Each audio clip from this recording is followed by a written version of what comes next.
Thank you. Well, good evening, ladies and gentlemen. My name is John Leonard. I'm chairman of the Board of Appeals. This is a continued hearing on regarding Chapter 40B application for the residences at East Milton. The applicant is Adams Court Developers LLC. With me tonight on the panel is Attorney Jeffrey Mullen and Attorney Nick Gray. The hearing was continued to this evening. We've received several documents which I'll describe, and we'll have those marked as part of the record. First of all, we received a letter from Jen Corcoran of the applicant, project director of the applicant, Joseph J. Corcoran Company, and it attaches some updated changes to the application, which hopefully will have Ms. Corcoran or one of her representatives review for the benefit of the public who haven't had the opportunity to read what the updated changes actually are. We did receive this morning, at least I did, a November 17th, 2021 letter from Sean Reardon of Tetra Tech regarding his updated peer review of the subject property.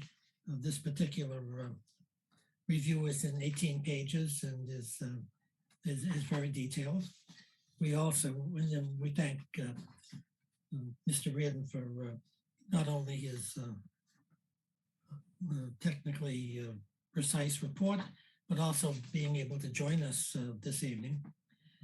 We've also received this morning, in November 18, 2021, a letter from Clifford J. Bulmer, an architect, AIA architect, regarding his review of the update in about 7 or 8 pages. So we thank Mr. Bulmer for sending this information. He advises that he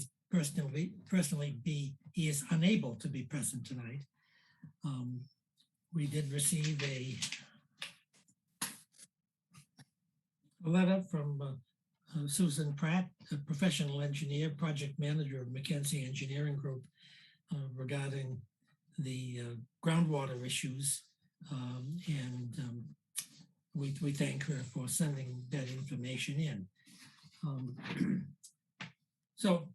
I think perhaps the best way to proceed is to see if Ms. Corcoran or Mr. Freeman, Peter Freeman, the lawyer for the applicant, wants to make a brief presentation regarding the updated application that was filed, I think, at least several weeks ago, but maybe longer than that, but has recently been clarified with a letter of October 29th, 2021, which makes the update more comprehensible to those of us who don't have the engineering background or the development background. So does that make sense, Ms. Corcoran?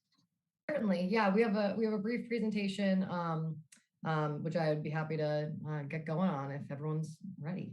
Okay, I think that's great, and let me just see if we can do perhaps a preview of where we go here. We have Mr. Reardon present. He may have some questions, and the board members certainly may have some questions regarding the update. The amended, updated peer reviews have only been received within the last day, or in fact, one this morning. And so we understand I think the impossibility of having anybody have an opportunity to read and comprehend all of the detail in the updated peer reviews. And probably we'll be ending up continuing this hearing to another date, probably December 2nd, so that the peer reviewers can make their presentations on their amended findings and can be questioned in a proper and well-prepared way by the applicant and other members of the public. I should mention also that, and I apologize for not doing so earlier, is I did, and the board received a letter this morning dated November 18th, 2021, from attorney Robert Galvin of Duxbury, Massachusetts, the attorney for the East Milton Neighborhood Association. The letter's in about 3 or 4 pages. He makes comments on the application as of the present time, indicates that he personally is unable to be present for this meeting, but his colleague Anthony J. Riley, Esquire, is present this evening in his place instead. So, Mr. Riley, we welcome you to the Board of Appeals again. So, Ms. Corcoran, why don't you take the floor and make your mini presentation so that at least the public who haven't had a chance to read the details of your update can be aware of the status of the update and any new issues that may have arisen. Just one quick thing, if I may, Mr. Chairman, just Absolutely. very briefly. For the Yes, record, Peter Freeman Law Group representing the applicant. So pretty much in concert with what you just said, we understand that there will be a hearing on December 2nd. And for tonight, with our advanced knowledge as of this morning, that Cliff Bomer would not be here, and because we just got the letter, so we're not going to respond to those comments tonight. I think they're certainly manageable, but we're not going to respond to those tonight. And we naturally haven't had a chance for our engineer, Connor Nagel, to write a written response to Sean Randall's updated and thorough review. I think we received it yesterday, but actually when he presents, I think he can cover a lot of the points, and I don't want to be, over optimistic, but I think it's fair to say that the, majority of concerns had been satisfied, and there are some that still certainly need to be addressed that we understand have importance. But I just wanted to open up with that and then let Jen and the rest of our team proceed. Thank you. Okay, thank you, Mr. Freeman. And to the extent that Mr. Reardon wants to get into his updated peer review, we'll leave that to his discretion. And certainly you're absolutely right that reading Mr. Reardon's detailed comments would take a considerable period of time and take additional research. But on the other hand, we do want to make as much progress as we can on this application. So the extent to which Mr. Reardon wants to comment on the principal issues that he refers to in his letter of November 17th, 2021, certainly free to do so. And Mr. Freeman, you certainly will have reserved your rights. Absolutely. Thank you. We would welcome that. I agree 100%. Thank you. Okay, great. So now, Ms. Corcoran or Mr. Freeman, why don't you run with the ball with respect to the update and give us your presentation regarding the update. Certainly. Well, thank you, Chair Leonard and members of the board for having us yet again here. We're very excited to present to you the changes that we're working on. I know we've discussed many of them for months now. It was good to put pen to paper and officially change many of the plans to reflect what we've discussed with the board and its consultants over the past few months. So quick agenda. I will give a very brief introduction. I know that everybody's heard plenty from me throughout this whole process. And then we're going to turn it over to Jessica Welsh from DeMella Schaefer to give an overview of the design changes that have been made, and then to Connor Nagel from VHB to discuss the civil engineering. And I just want to say, while there have been changes to the plan over the past 2 years since we've been working on it, what hasn't changed is that East Milton Square is a wonderful place to live. Through this whole process, we hope to, mitigate the concerns of the neighbors that already live there, who will, have new neighbors, but also, open up a place that, people will get to experience the walkability and the shopping and, all of the great things that East Milton Square has to offer. So we're still extremely excited about this project. a very brief overview of some of the changes, and we'll get into kind of the details. So we submitted a few different documents to the board and its consultants. And we've made some great improvements at the request of the board and its consultants that I think have made the project a lot better. We've figured out a way to accommodate most of the uses of the project inside the interior courtyard parking area. So we've designated spots for people to pick up and drop off to replace the uses that were utilized by the pull-in area off of Bassett Street, which has been removed. We also are confident, and we'll get into more detail about this, that we can accommodate move in and move out in that courtyard as well. Added some bike infrastructure both to the exterior and the interior of the building. So covered bike parking for residents as well as exterior bike parking for the public. We've updated the garages. We submitted a construction, sorry. Oh, I thought I heard somebody, excuse me. We've updated the stormwater report and with an infiltration system. And we also submitted for the board an updated preliminary construction management plan. As was noted in Mr. Reardon's review, this is going to continue to be, refined over the course of the project, and we'll be submitting a final construction management plan when we file for a building permit.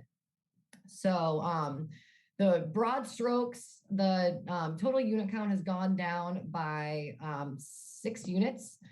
So we're at 95 units total right now. We've also rejiggered the unit mix to accommodate larger units that we think are going to be more marketable.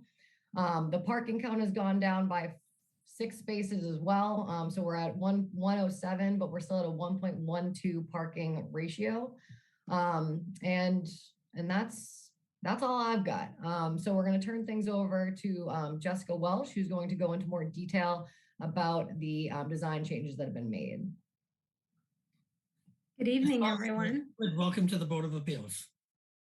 Thank you. Thank you. Good evening, everyone. I'm Jessica Welsh from DeMille Schaefer, running through some of the design changes that we've implemented based on the feedback from the ZBA. We have rotated the staircase in the southwest corner to avoid the setback at the garage.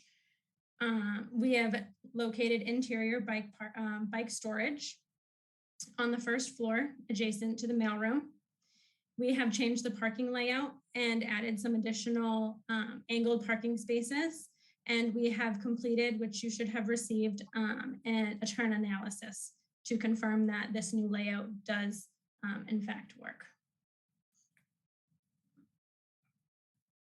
On the second level, which is at grade, we have increased the setback on Franklin Street by 4 feet to accommodate a wider sidewalk.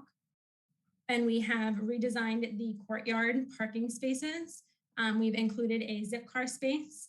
We've included passenger and delivery spaces, and a loading station, as well as snow storage in the center of the parking. And we have also submitted the auto turn analysis to show that all of the new parking does in fact work.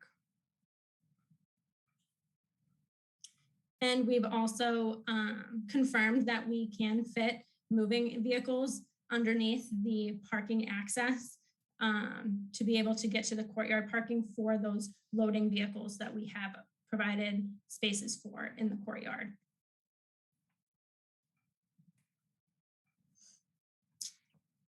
We have also adjusted the corner of Bassett Street and Franklin Street. So there is no longer that move in, pull out area.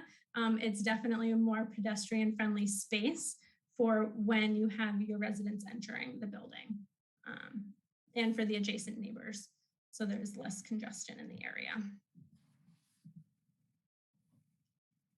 And showing the corner of Franklin and Bassett Street, making it a little bit more lively with some wider sidewalks and some greenery to liven up the space.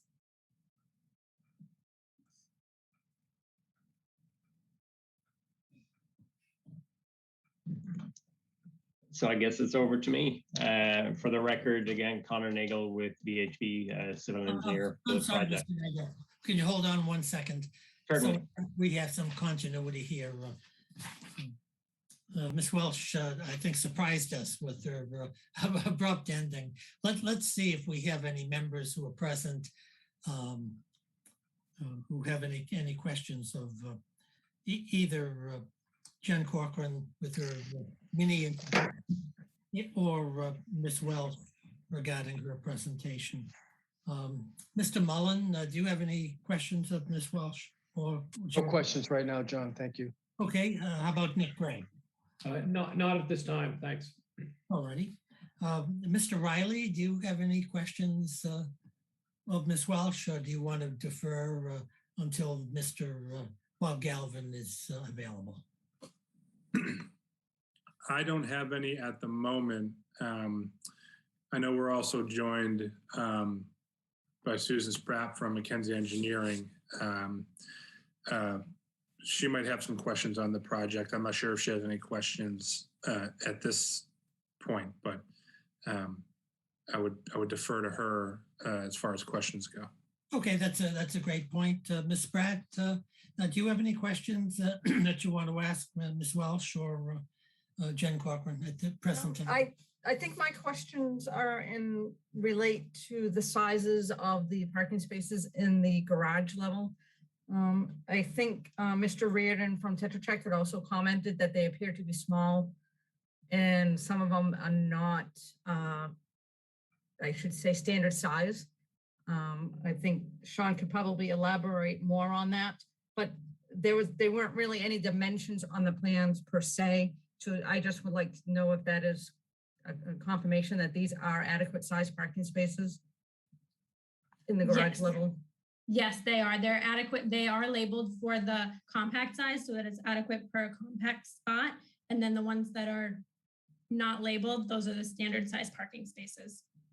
Just a quick, no, I counted, you have 70 spaces. I counted 68. There's 2 that I'm not finding. So that would make your overall count 2 less than what is being presented.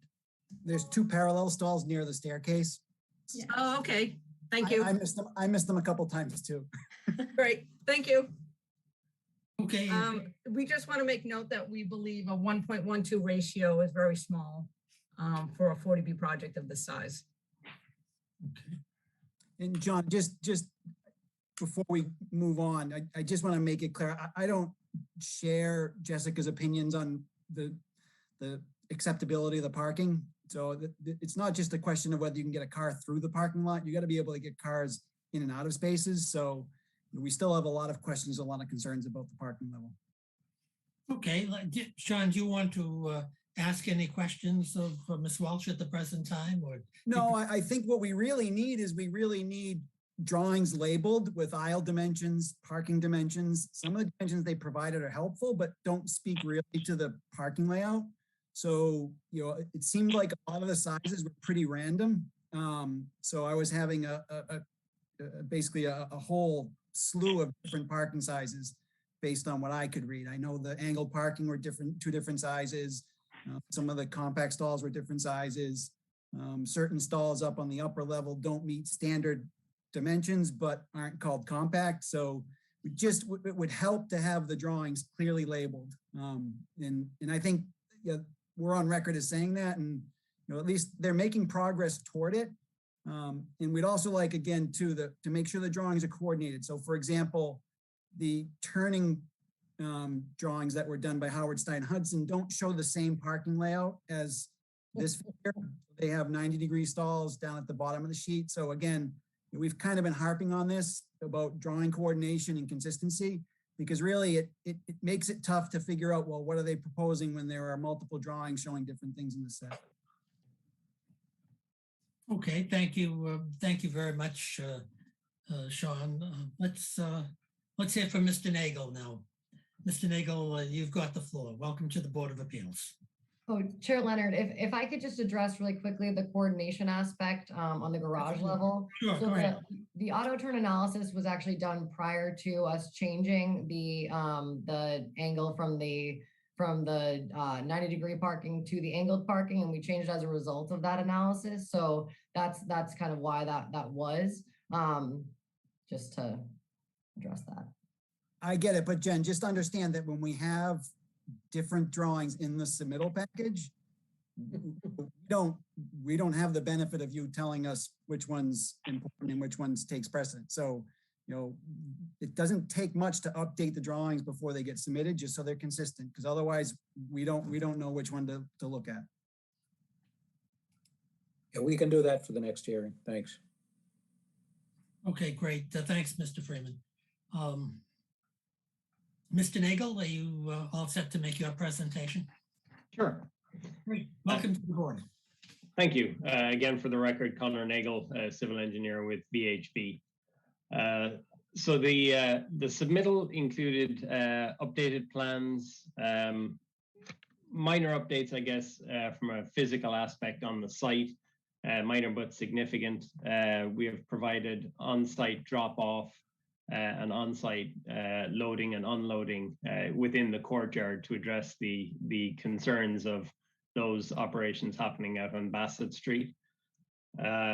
We have modified the building footprint to improve, or rather DeMille Schaefer have modified the footprint, and we have updated the site plan accordingly to improve pedestrian access, both the width of the sidewalk along Franklin and the sidewalk in the underpass from Franklin to the courtyard. The stair, as Jessica mentioned, in the southwest corner, the stair building, I guess, or entrance, has been modified to bring that onto the site down in that corner there. Those are really the physical or visible differences on the plan. There are also updates to the stormwater to address more technical and modeling type issues that you don't see on the plan, comments from Mr. Reardon. So I think we've managed to address a lot of those. Reading the letter dated yesterday that I received this morning, there is one comment, I believe it was number 41, in regard to the drainage connection onto Franklin. I think we can address that by bringing a pipe further downstream along Franklin North, along Franklin, and connecting it in a little further downstream there. We can provide calculation to show that works. So we will do that. In the interim, from having updated and submitted these plans, we have met virtually with DPW, both with the DPW director and town engineer. They reiterated that they have no known issues with sewer, water, or drain, but did refer us to Weston and Sampson in terms of sewer. So we are connected with them and will address any concern that they bring up in regard to sewer. And they deferred to Mr. Reardon's review in terms of stormwater. You know, we've been working through that. For water, we will undertake a hydrant flow test and confirm with the project MEP that there is no issue there, and confirm that back to Weston and Sampson. The concern, if I go to Mr. Reardon's letter, the concern or question about the southwest corner and the property subdivision there, the owner of the property to the south in the west corner is the current owner, seller of the project site. And so an easement will be provided, and I'm sure some documentation or statement to that fact will be required to clarify that. But that is the case there, and why the underground portion of the garage is across the property line. And as I said, the above ground piece, the stairwell has been moved to be inside the property line. The new comments at the end, toward the end of Mr. Reardon's letter. I believe there was some miscommunication on the fire lane and what was intended there. It is not our intent to provide a pull-off on Bassett Street. Obviously, there was one earlier, and that was a concern at the intersection. So I believe Ms. Corcoran clarified that. The spaces on Bassett Street that we would propose to block out during construction, I think ultimately we can work through that. I'm not sure that anyone would necessarily want to park in those 3 spaces in question during construction, but ultimately if they're an issue, you know, that they can be worked around. The question regarding a generator, I'll defer somewhat to the architects, but I believe a generator would be required for the project and would be located on the roof. And then details on the southeast corner, we can certainly provide finished detail for that. It would be a landscape treatment on the outside of the underpass, and under the underpass, any area just off the driveway would be a stone finish, as it wouldn't receive any sort of daylight or rain to facilitate landscape. If there are any questions on any, you know, I'm sure Mr. Reardon will have some questions on some of the others. I've skipped over anything that would suggested a condition. I'm sure we'll get to the point of going through those, but that's it for my presentation. Thank you very much, Mr. Carl-Nagel. Let me ask my board members if they have any questions. Mr. Mullen, do you have any questions of Mr. Nagel at this time?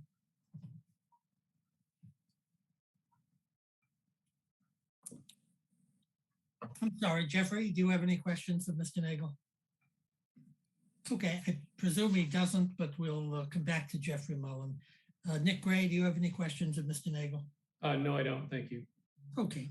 Mr. Chair, I think Jeff may have gotten knocked out of the panel. He's in the attendees right now with his hand raised. Yeah, I've put him in back in. He's got his hand up. Yep. Okay, Jeffrey, are you with us? There we go.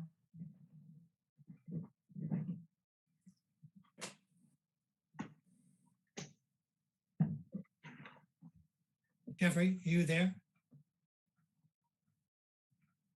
Yeah, I don't have any questions. I'm all set. Thank you. Okay, great. Thanks, Jeff. Mr. Reardon, do you have any questions of Mr. Nagel? No questions, just a couple, points of clarification from my viewpoint. First and foremost, I'm not going to go gently into that good night when it comes to asking the applicant to provide some documentation for the board to make an informed decision that there's adequate water and sewer capacity. Make a clear clarification. When the DPW says there are no known issues, all that means is they don't know if there are any issues. That's why we need an analysis to confirm that there are not any issues. There can be issues and they're not aware of them. And there can certainly be issues that come from the addition of the new flows from a project this size. So, I'll obviously defer to the board in their decision-making, but my plan is to hold the line on that request until. Mr. Reardon, you blanked out for 2 seconds. Can you just go back 30 seconds and tell us what you said? Okay, so I just basically saying that Connor mentioned that the DPW said there were no known issues with the sewer system. And I drew the distinction that just because there are no known issues does not mean that there aren't any issues. That's why we need the board to have documentation from the applicant demonstrating in a compelling manner that there aren't any issues. That shouldn't be hard if it's as easy as everybody says it is. But it's a task that needs to be done. And what I was saying in the closing was that I don't plan to let go of that point of view. If you guys tell me to give up on it, that's fine. But I think it's something that the board really needs and needs to be done in order to vote on a project.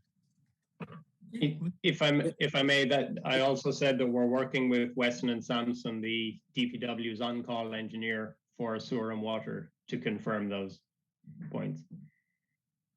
If I may, also, Mr. Chairman, Peter Freeman again, you know, in no way wanting to make anything contentious. It's been, although long, but it's been a very cooperative effort and very much in good faith with knowledgeable experts and a very well-run hearing process, for which I thank you, Mr. Leonard. So as I say, I was going to say what Connor just repeated. Yes, we will, through Connor, of course, work with Weston and Sampson, et cetera. But I just want to point out that I really do disagree both factually, chronologically, and legally with what Mr. Reardon has been saying. We said at the beginning that there was consultation with our engineer and with the DPW. Basically, they've been saying all along, and I'm not saying it was multiple times, but the indication was just as they said to us only yesterday's email to Connor, actually just this morning. No, it was yesterday. So they say, yeah, you know, it's fine. We don't know of any problems. Okay, both pragmatically and fairly, for us to have been through this process and the application having been filed even longer, but delayed, you know, somewhat, which we understand, but we've been here in December, it would be a year, okay? And I understand the reason for the delay with the COVID tolling and things, no criticism there. But the whole point of 40B is that the applicant doesn't have to go running to every board. We don't have to justify our existence. Yes, every town, every board in the town, every department in the town under 40B explicitly by regulation, and you folks followed that practice. You receive the application, you send it out to all the boards and departments. We receive various comments. There was never any comment like this from the DPW that I know of until yesterday. And it is not up to the applicant. This is another important point that I disagree with Mr. Reardon. It is not up to the applicant to prove that something that there is no problem when the department says we don't know of any problem. The burden is clearly on the town, both legally and fairly, and just not just due process, but fairly and practically speaking, for it to be 11th hour, practically midnight, for us to be told, well, go do a study, find out, you know, if there might be a problem. Candidly, I have never heard of that in all the many ZBA hearings that I have been involved in. And so if it's simple, again, hopefully Connor can talk to Weston and Sampson. If there's something to be submitted, we absolutely, as always, want to cooperate. No question. But I also want to just mention to the board part of what I just said about the burden. It's not our burden. The 40B regulations say in the 760 CMR 56.07, in the case of either a denial, this is for HAC matters, which we hope never to go through with this, but in the case of either a denial or an approval with conditions, if the denial or conditions are based upon the inadequacy of existing municipal services or infrastructure, the board shall have the burden of proving that the installation of services adequate to meet local needs is not technically or financially feasible. Financial feasibility may be considered only where there is evidence of unusual topographical, environmental, or other physical circumstances which make the installation of the needed service prohibitively costly. So I'll end with that. Again, I don't mean to be contentious, but I'd be remiss in my duty to my client if I didn't inform you of our position, which I think is 100% correct legally. That said, let's just leave it that we will certainly do our best to satisfy you. We wanted to all along, but I think it's really regrettable that the DPW has sat on this all this time. Thank you. Thank you, Mr. Chair, if I could add just a clarification. Sure. So Mr. Reardon. we made the request in our May comment letter. We made the request again in our September comment letter, and we've made the request again. So we've been pretty clear and consistent from the beginning as your viewer that we requested that.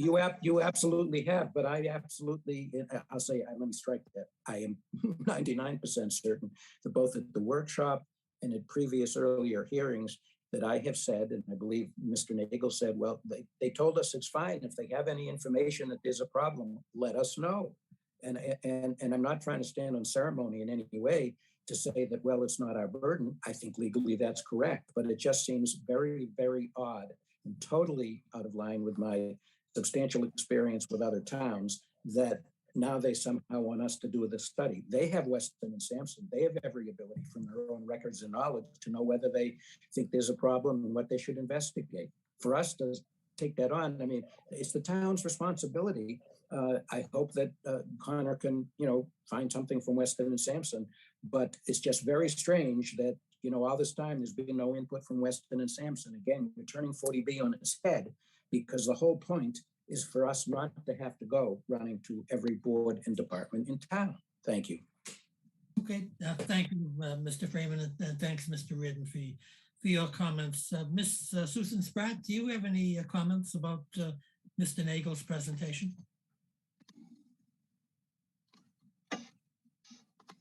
I'm sorry, Ms. Spratt, are you still there? Mr. Chairman, while she's getting back on, I may just real quick, I think at the beginning when you were reciting what had been submitted, the only thing, if I heard you correctly, that I don't have is, I think you said there was a letter from Mackenzie Engineering. Bob Galvin, as always, was courteous and sent me a copy of his letter to you, but I just checked while we were sitting here. I didn't get any copy of her letter, if it was from her, the Mackenzie letter. So naturally, of course, she can proceed, answer your questions, etc. But if somebody could send it to me, after tonight's hearing, that would be great. And that's right. I actually have it in hand, and it's really relatively short. So we will send you a copy of the letter, Mr. Freeman. So don't feel you're. Oh, no. Absolutely. No, I know it was nothing intentional, including by the Mackenzie group. I just wanted to point that out. It's a short letter that she says to at least the people she sent it to. In the peer review letter, Tetra Tech did not mention the separation to groundwater. Per the DEP stormwater regulations, the minimum separation to groundwater is 2 feet. Currently, the design provides the minimum required separation. However, see below, and then there's a highly technical paragraph dealing with mounding analysis. And she requests that the applicant provide a mounding analysis or revise calculations not to attenuate the peak discharge from a 10-year or higher 24-hour storm. Regards, Susan Pratt. So okay, thank you. Actually, I stand partially corrected. It came to me in an excerpt that I thought Mr. Galvin cited from the regulation that you just, or guideline rather, that you just read. So actually, if that's what it was, I didn't realize it was a letter from her, but yes, we did get that, Mr. Galvin. Thank you. Yeah, that's it. It's short and sweet. And I just, I don't know, do you want to ask Mr. Nagel whether he wants to comment on that, or does he prefer to take whatever time is necessary to do a thoughtful analysis? Yeah, Connor, certainly if you want to say more, but he did actually, although not focused on that correspondence and citation, but he did comment earlier, I think, quickly about mounding analysis, further stormwater analysis, and that's what he meant. So, we do think, and correct me, Connor, if I'm misspeaking, we do think that he can do that, quite easily. Well, I shouldn't say he. We have on the team that hasn't been here the geotechnical people, and Connor's in contact with them. So, Connor, if you want to amplify, by all means. I'd just say that I have seen the comment today, a couple hours ago, and we can take a look at that, as Mr. Freeman said, with the geotechnical engineer.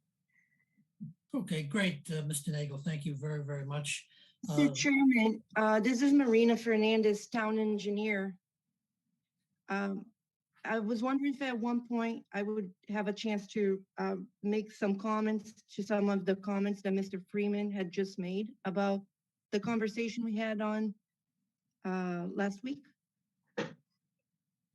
I certainly don't mind listening to you. Let me just follow up with one other person or two other persons, and then we'll get back to you, Ms. Fernandez. So you just hold on for 2 seconds. Mr. Zawinski, do you have any comments regarding Mr. Nagel's testimony? Mr. Chair, I'm going to withhold comment for now, but I may have some comments later.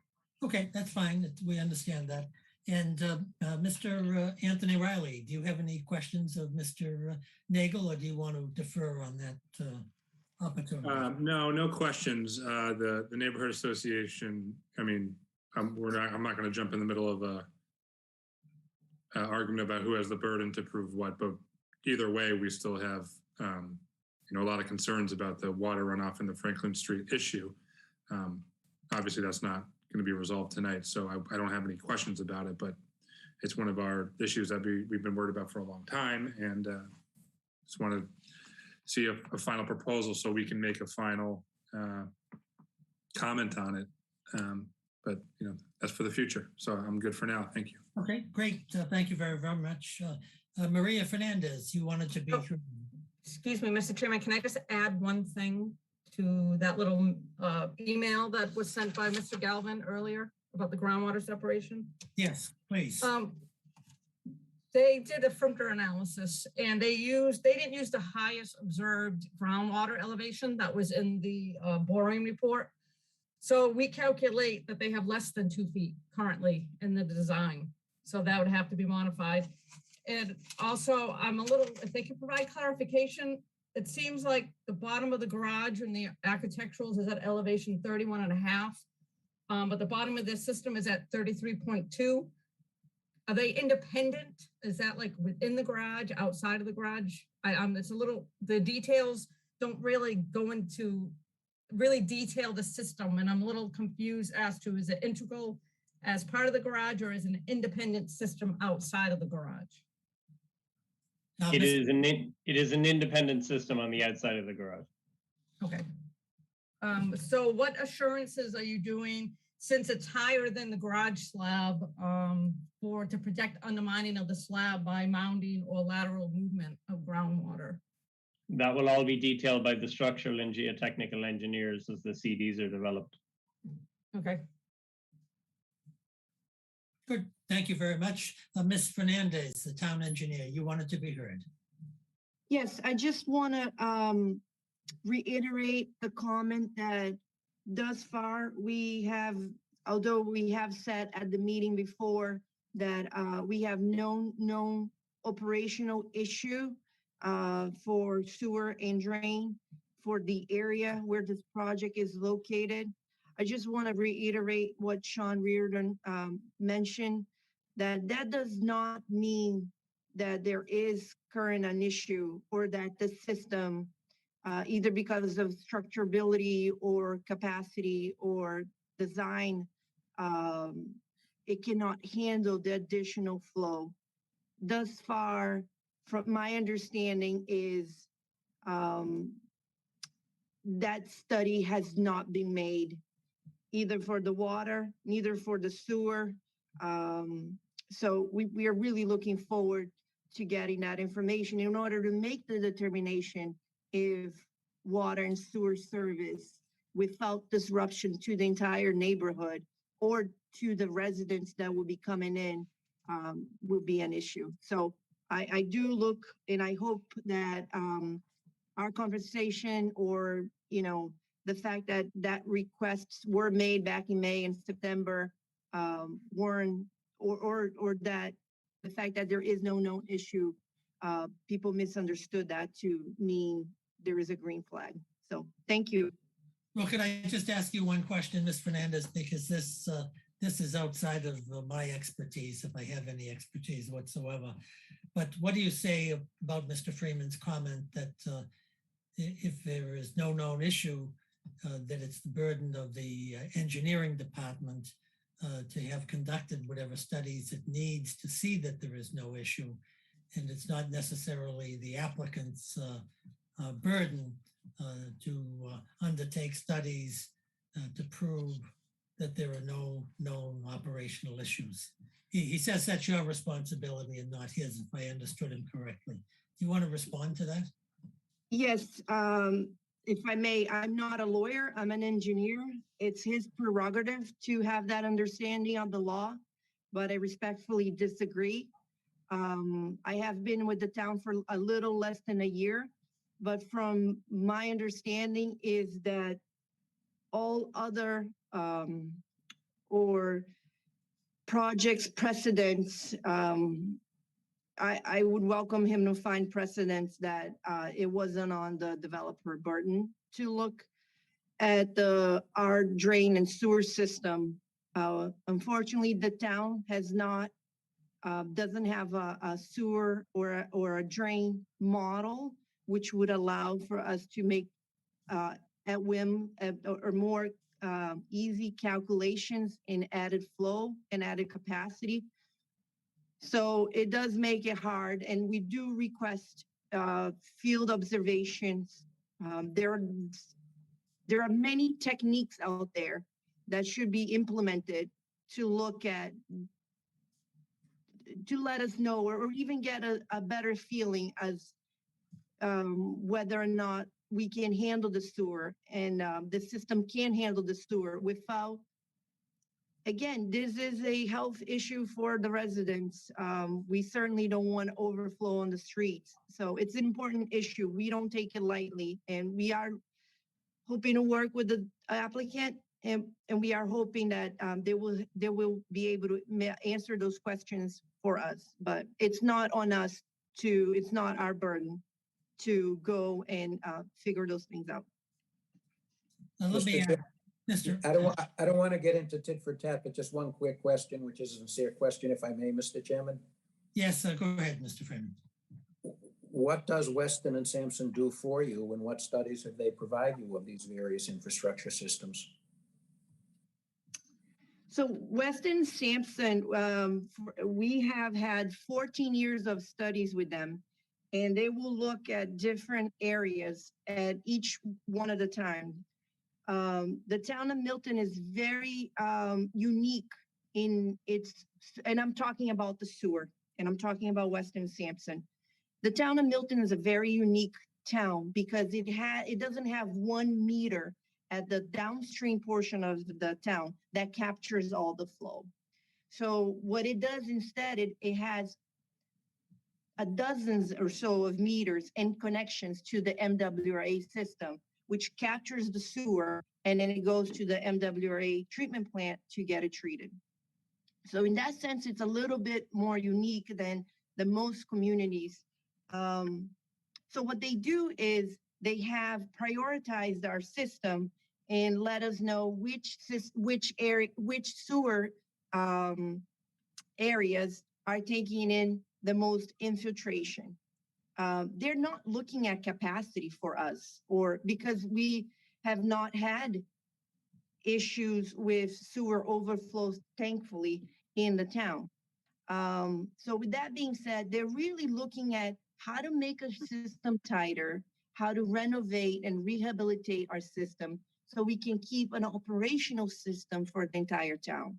So with that being said, when I have asked the applicant to reach out to Weston Sampson, is because they do have that knowledge, and they can actually, I am not quite sure, but it could have been, that area could have been an area that was studied very recently. But because the way that funding happens in the town, we cannot take the entire town and study every single year. So we prioritize small areas.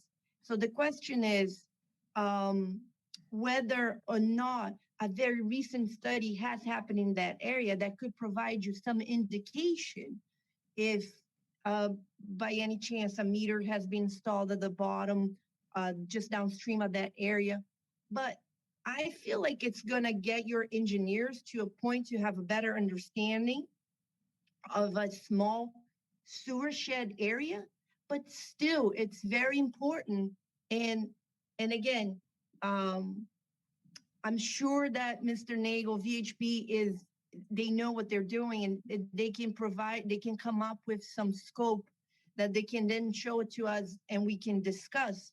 But they can open up manholes during a storm. They can put flow meters. There are many different ways to get to that answer, which is, can we all feel good about the current capacity of the system?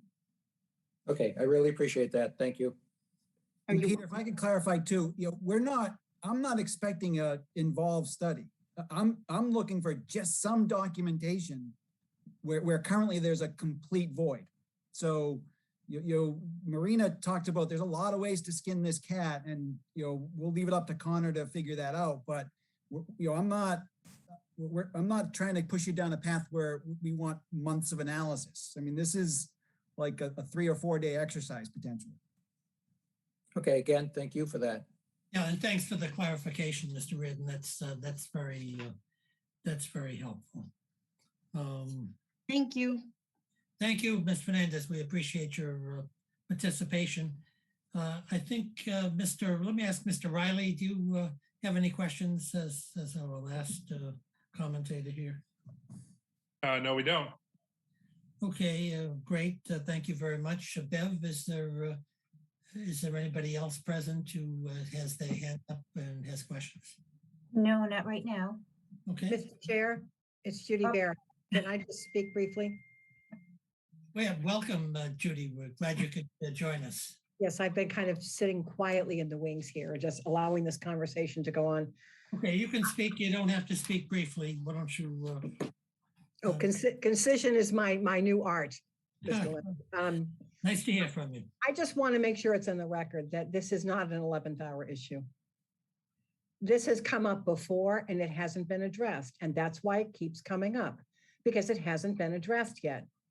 And although I certainly understand where Attorney Freeman's coming from, and I have huge respect for Attorney Freeman, as he well knows, this has been asked of and provided by other applicants. It's information that the town needs. And I don't want to tell you the number of towns I've worked in where developers pushed back and didn't provide this basic information. A board ended up granting a comprehensive permit. The developer finally does their homework and says, oh gosh, golly gee, we can't build this project the way we thought we could. And what happens? They come back for an amendment to the permit, and this all starts over again. And it's all an incredible waste of time for volunteer boards that are trying to do their job, and for the peer review consultants who've also been telling you for months now, this information is needed. So I just want to make it clear on the record, this is not an 11th hour request, and it's really inappropriate to characterize it that way. Okay, thank you, Judy. We appreciate that. Let me just ask my fellow board members whether they have anything further to say at the present time regarding this particular application. Let's start with Jeffrey Mellon. I don't have any questions, Sean, at this time. Thank you. Mr. Gray, do you have any questions? No, I don't have any questions either at the moment. Okay. Interested to see how it plays out. All righty. Then let me indicate that I think it's probably appropriate to discuss the continuance of this particular hearing. And I think the date is December 2nd. Mr. Freeman, is that a convenient date for you? Yes, that's in our schedules. Thank you. Oh, great. And does that give you enough time to analyze the peer reviewers' updated comments and to be ready to ask pertinent questions on December 2nd? Definitely for the vast majority. Of course, the two things that have been discussed are, I would say the most important, and we understand, again, we don't want any problems from any of the systems. Connor will do his best, to do all of that has been asked, and we'll see where we are in 2 weeks. Okay, that makes sense. Mr. Reardon, do you have any closing comments you want to make? Just one point of clarification. So can the applicant confirm or just, is there or is there not going to be accommodation for a fire truck at the corner of Bassett and Franklin Street? So actually, Mr. Reardon, I'm glad that you brought this up because I revisited and I spoke with Mr. Sherwinski earlier this week about this matter. So essentially, I revisited, Judy had been a robot at the meeting that we had with Chief Madden. And so we were able to get a transcript of what was said. And so we left the meeting thinking that the putting a fire hydrant on the corner of Baston and Franklin Street in front of the entrance would be sufficient to make sure that no cars were impeding an emergency vehicle from being there. It's a simple question. Are you doing a pullout for the truck or not? I apologize, Mr. Reardon. No, Okay, I just wanted to be clear. Because in your letter it said you did, and then Connor said you didn't. So I just wanted. Yeah, no, yeah, we didn't mean to gloss over that. You're absolutely right, Mr. Randall. And there was some either inconsistency or ambiguity unintentionally. I know it had been discussed and we understood the reason for it. I think the idea now that I don't know if it was stated, I just can't recall in the most recent submittal a few weeks ago, a few weeks ago, that, the thought is that if there's a hydrant located there, that would prevent anybody from parking there except the fire chief or a truck, whatever it is, in the case of a fire. So that was the change in rethinking it. Thanks. Yeah, just a very different takeaway from the conversation with the fire chief than I had. We actually had a substantial discussion, and Demella Schaefer even talked about treatments that they could do in that corner, and then Connor says they're going to park on Franklin Street. So we'll I don't mind saying, right here, I appreciate your pointing that out. I don't mind saying, suggest to my team, we have another conversation with the fire chief. We're just trying to, we want to satisfy everybody despite some, disagreements. But believe me, my objective was always to try to work with everybody and, get everybody satisfied. So I think it does make sense for our team to talk to the fire chief. So thank you. If I may, what I was going to say was that where we left off in that conversation, Chief Madden was going to provide a written response to us, and we never received that. So Mr. Serwinski said that he'd reach out. It's in the transcript. So Mr. Serwinski said that he'd reach out about that. So good. Thanks, Jen.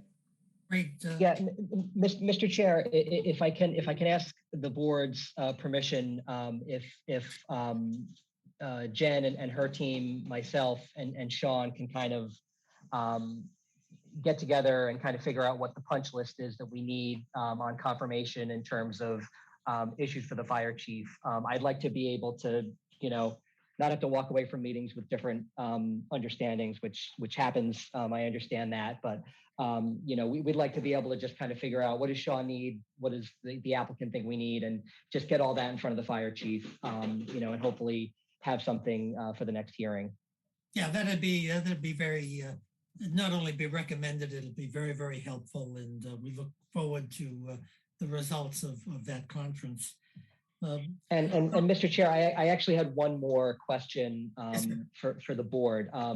So I have been in contact with Mr. Bomer, and understanding that he wasn't able to make it tonight. I also don't think that the 2nd is a date that he's available. I think he's completely unavailable on that date.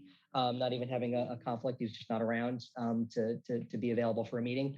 I'm wondering if, and we can kind of talk this through, if it makes sense for Mr. Bomer and the applicant and their architects to kind of meet in between this hearing and the next hearing. So at least there's an opportunity, just as the applicant's engineer had a chance to talk to Mr. Reardon tonight, for those parties to make contact and try to kind of, get Mr. Bomer's kind of firsthand take on his comments, just so that we can make some modicum of progress on that front before the next hearing, which again, Mr. Bomer won't be available for. Yeah, you beat me to the punch, Tim, because that was going to be my next question. I was going to ask Mr. Reardon whether he's available for the 2nd. And I think the answer is yes, Mr. Reardon. Is that true? I'll make myself available. Yep. Okay, great. And my second question was going to be whether Mr. Bomer is available. And so I'm glad you have found out that he is not going to be available.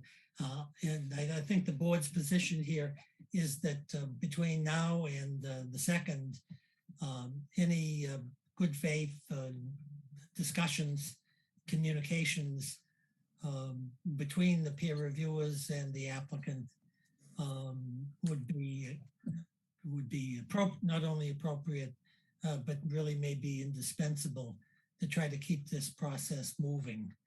in a productive manner. So I'd certainly recommend that. I'd certainly recommend that you keep Bob Galvin and his colleague, Mr. Riley, in the loop to the extent that you can do that, because we're running into not only the holidays. That December 2nd date is not the best of dates for me, but I will accommodate everybody. But I do have to tell you that I presently have a case in the Superior Court. It's a jury trial. It's going to run for 14 days. And the scheduled start of that is December 6th.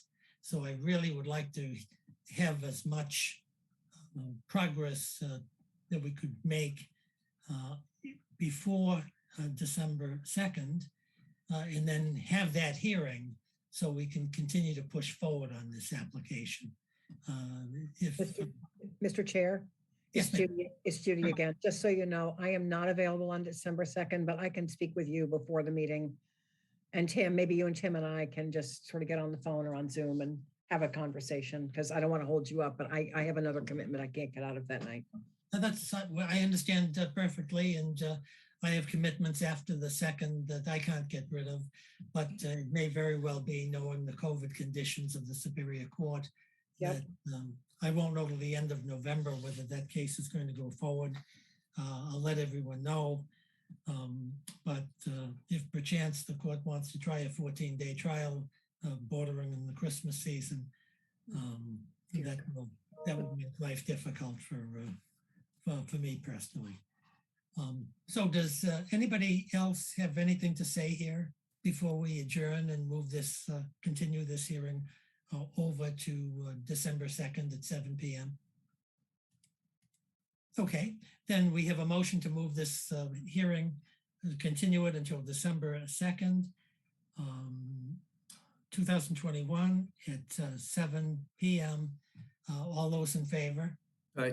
Aye. Aye. So we're off to the 2nd at 7 p.m., but I certainly encourage everyone to be communicating and hopefully making a lot of progress.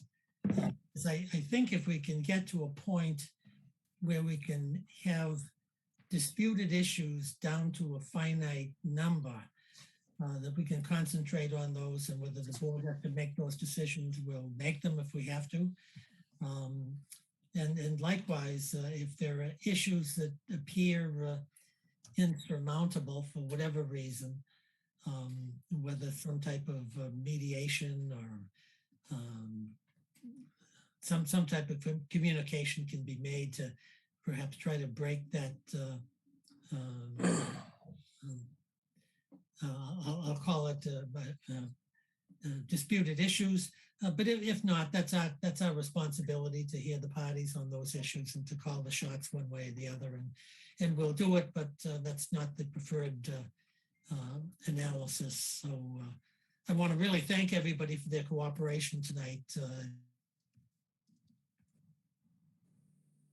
If I may, likewise, Mr. Chairman, I don't know if it's frozen elsewhere, but in any case, thank you. We do think we made a lot of progress, and we absolutely want to button it up, and we'll do all the working that we said we would do, and appreciate again all of the opportunities with peer reviewing and you folks. Thank you.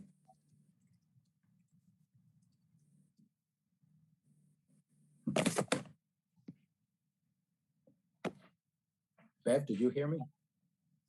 Yep, John is I on heard you, Peter. again. Yep. Thank you. John, you were frozen for a little bit.